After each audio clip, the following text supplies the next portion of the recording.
Hey, this is Chris from Record Talk, and so I'm going to do a contest entry. I don't think I've done one of those in a while. Not quite as much in the contest as I used to be, but we're going to do one for Jack, the Vinyl Martini. So he's been around for a while, and he wants us to do a couple of things. First thing he wants is he wants 2 shout-outs.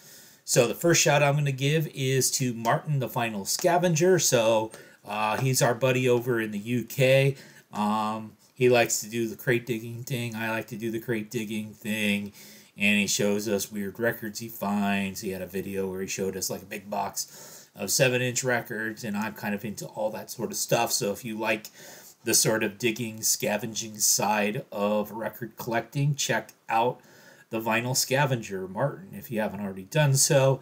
The other shout I'm going to give is going to be along the similar vein. So it's Grooving on Vintage Vinyl. And so this is, I honestly don't know the guy's name. I don't think he's ever mentioned his name in a video. I've never seen him appear either on screen or in the gallery of anybody's live stream. I think he's pretty much in his own world as far as making videos and dropping them, but he's somebody, he seems to be based in the Deep South because all of his digging seems to take place in like southern Mississippi, southern Alabama, so he obviously lives somewhere down there. He's very laid back Southern guy, and so you get to see him flipping through albums in the sorts of thrift stores, antique stores, junk stores that he finds in that part of the country. So check out Grooving on Vintage Vinyl. He'd been away for about a year. I thought he had just decided that he was done making videos, but he came back and has dropped a couple of videos recently. Okay, so that's the first task accomplished. The second task is that basically Jack wanted us to pick one of our favorite artists and show what you have of them. So I've chosen the Americana, alt country, whatever tag you want to put on her, artist out of East Nashville, Caitlin Rose.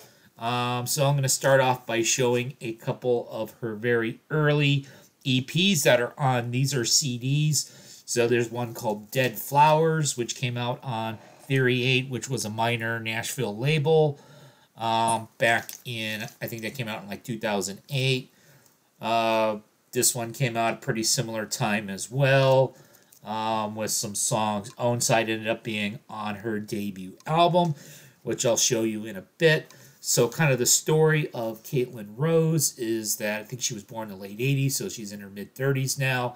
And grew up in Nashville. Her parents both were in the country music industry. Her father on the business end of it, Johnny Rose, and then her mother, Liz Rose. If you've heard that name, she's a known songwriter. She's most known for being the co-writer of some of Taylor Swift's early songs.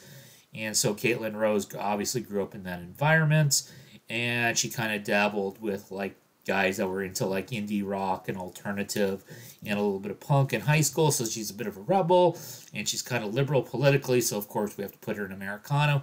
We can't put her in country. Here's one of her early 7-inch singles called Gorilla Man. So there's a pretty cool cover to it.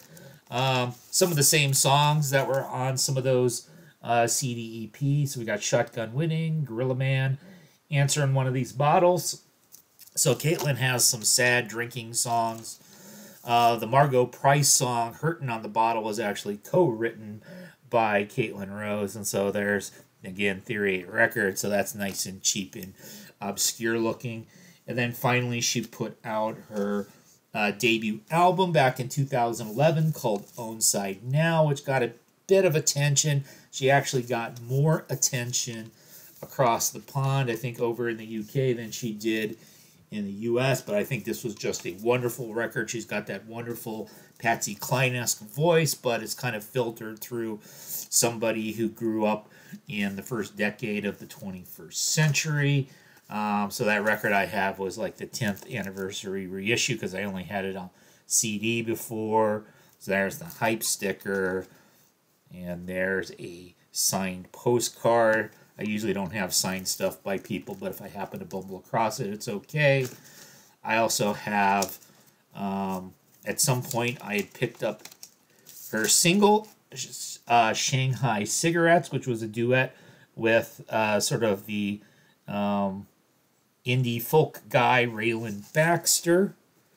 And then there's a alternative version on the flip side. I thought that looked pretty cool. There was a bonus 7-inch that came with that 10th anniversary. So we have Only Lies and Wachu.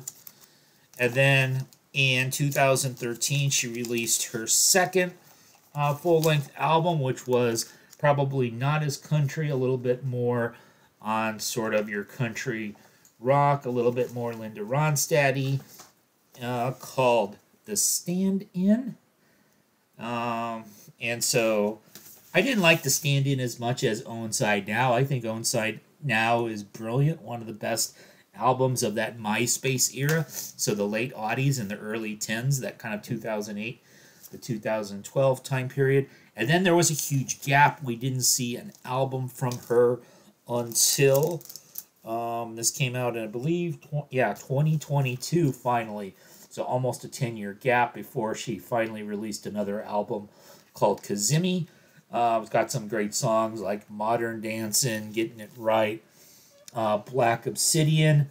But obviously she hasn't become as big of a name as people like Margot Price and Brandi Carlile and some of those other more well-known names.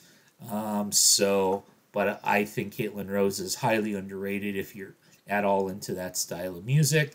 So there's my entry for you, Jack. Keep it rolling.